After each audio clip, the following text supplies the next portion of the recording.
राष्ट्रवादी शरदचंद्र पवार पक्षाचा फेसबुकवरून आरोप आहे।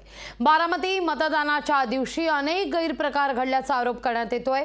फेसबुक पोस्ट करत राष्ट्रवादी शरदचंद्र पवार पक्षाने काय काय म्हटलंय पाहूया आपण।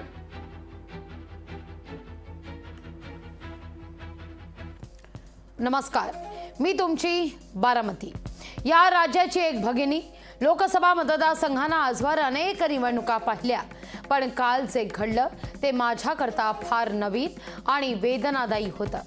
परंतु काल मात्र आदर्श आचारसंहिता ही बासनात गुंडाळल्याचं काम सत्ताधारी पक्षाकडून करण्यात आलं। भारताच्या इतिहासात आतापर्यंत कधीच कुठलीही सहकारी बँक रात्रभर सुरू नव्हती, पण मतदानाच्या आदल्या दिवशी माझ्या मतदारसंघातील वेल्हे इथल्या पुणे जिल्हा मध्यवर्ती सहकारी बँक ही रात्रभर सुरू होती। ज्या बँकेवर सत्ताधारी पक्षाच्या नेत्याचं वर्चस्व आहे, बंद खोल्यांमध्ये मतदानाच्या आदल्या रात्री कार्यकर्त्यांकडून पैशाचं वाटप सुरू होतं। मतदान केंद्रावर सुद्धा विरोधकांकडून दमदाटी सुरू होती। एक वेगळं चित्र यंदाच्या लोकसभा निवडणुकीत पाहायला मिळालं, जे आजवर कधीही निदर्शनास आलेलं नाहीये।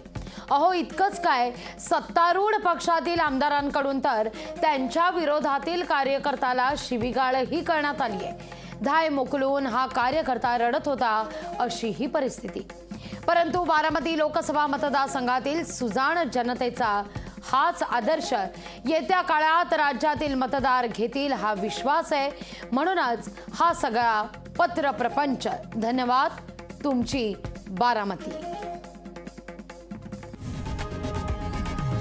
लोकशाही मराठी ऐका, पहा, जागरूक रहा।